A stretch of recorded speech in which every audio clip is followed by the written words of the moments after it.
Let us consider the question, is Donald Trump a fascist? Have you ever heard of Godwin's Law? It is an adage created by attorney Mike Godwin that says, as an online discussion grows longer, the probability of a comparison involving Nazis or Hitler approaches. People get called fascist all the time in online debates, and most of the time it's not fascism. But even Godwin argued that it's not Godwin's Law if the person in question is actually a fascist. So is calling Donald Trump a fascist just hyperbole, or is he actually a fascist? So that raises the question, what is a fascist? That isn't an easy one to answer. Fascism doesn't have an easy definition like communism or socialism does. It's not a singular political philosophy, nor is it always the same. Mussolini's version is different from Hitler's version, which is different from Franco's version. It's more assessed by common characteristics. Let's view those characteristics through a Trump prism to determine whether he is in fact a fascist. The first aspect of fascism that is common with all fascist governments is extreme authoritarianism. You can see this in Donald Trump through his own words and actions, as well as who he admires. He constantly praises the likes of Vladimir Putin, Xi Jinping, Kim Jong-un, and Viktor Orban for ruling with an iron fist. He claimed when he was president that Article 2 of the Constitution gave him the power to do whatever he wants. He asked his chief of staff why his generals weren't like Hitler's doing whatever he told them to do. He argued that as president, he had absolute immunity from the crimes he committed. He attempted a coup to prevent relinquishing power. Now, if he wins again, he promises to only be a dictator for a day. Perhaps what is more startling is his usurpation of religion to reinforce this authoritarianism, suggesting that his authority is derived from God and that he is God's chosen. One study of the prayers before Trump's rallies indicated that every one of them was a prayer for God to do right by Trump, not for Trump to do right by God. In essence, Trump's authoritarian tendencies are so strong that his supporters prioritize Trump's will even over God's. Trump is an authoritarian extremist in a matter that fits every fascist model. The second characteristic of fascism is ultranationalism, which is defined as promoting the needs of one state or people over the needs of all others.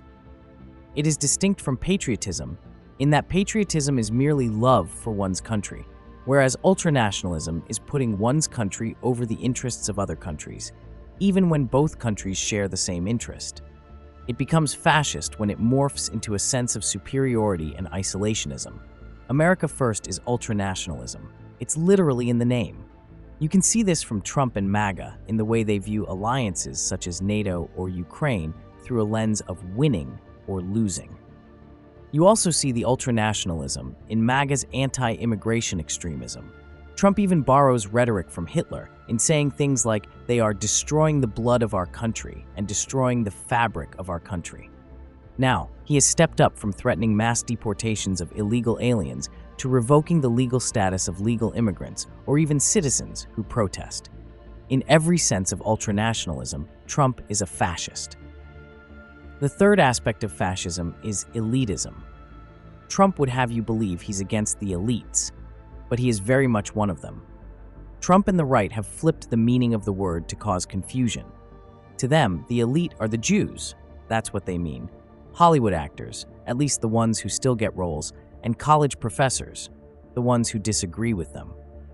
In fascism, though, the elite are the super wealthy who wield power. In its original incarnation, fascism was a government where the corporate powers worked together with the government to write policy.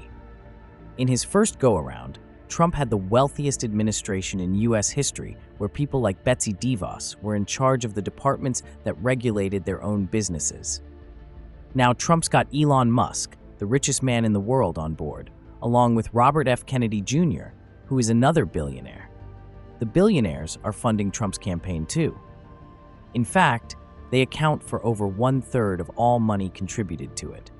He does the bidding of other billionaires like Leonard Leo and Harlan Crow, who have effectively purchased the Supreme Court. Whether it was Hitler or Mussolini, elitist control with a populist message is a common theme in fascism, and once again, Trump is no different. The fourth aspect of fascism is othering. Perhaps you know the quote from Martin Niemöller, which has been turned into a poem at the Holocaust Museum. First, they came for the socialists, and I did not speak out because I was not a socialist. Then they came for the trade unionists, and I did not speak out because I was not a trade unionist. Then they came for the Jews, and I did not speak out because I was not a Jew. Then they came for me, and there was no one left to speak for me. While the anti-Semitic hate was certainly the worst part of Nazi Germany's othering, it was hardly the only part. Socialists, liberals, Slavic and Romani people, and homosexuals were all targeted and imprisoned. In Trump's MAGA version of America, transgender people, homosexuals, liberals, Democrats, women without children, people of color, immigrants, journalists, and university professors have all been called the enemy of the people and have been othered. Trump has made creating detention camps for so-called illegals a campaign promise. He's also talked about taking away the citizenship of those who protest his government or his Supreme Court. So how long before American citizens are stripped of their citizenship and placed in those camps? Once you dehumanize anyone, you can dehumanize everyone. MAGA refers to those who agree with them as real Americans, making those who don't agree with them something other than real Americans in their mind. Othering is a centerpiece of the MAGA movement, and it is what fuels the hatred that makes fascism run. The fifth and final aspect of fascism is militarism. Trump's views on the military are seemingly contradictory, but only if you look at it from the perspective of someone who isn't a fascist.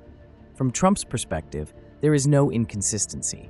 On the one hand, he has a history of denigrating military service, particularly for those who have been captured, wounded, or even killed. And yet he asked for a military parade in his honor while he was president, just so long as he didn't have to look at amputees. He was so fascinated by the use of nuclear weapons that it concerned generals whom he referred to as his generals, as opposed to the country's generals. He even had them draw up special battle plans to invade Iran and kept them as a souvenir. He wondered erroneously why his generals couldn't be more like Hitler's generals, who did what they were told to do. He wanted to use the military against protesters, and has promised he would do so in a second term. He saw the military as an extension of himself and his own power, which he saw as virile, potent, and perfect, and the captured, wounded, and dead just got in the way of that. His obsessiveness over what he thought of as his military, not the country's, is undeniably fascist, thus fulfilling the final characteristic. With Trump, all the elements of fascism are undeniable and even extreme, and while they were checked his first term, they wouldn't be in a second term. When things like criminalizing opposition, mass deportations, detention centers, stripping citizenship status, and prosecuting the free press are campaign promises, that is full-blown fascism. If someone promises them, they are in fact a fascist. And if someone votes for them, they are, by definition, fascist too.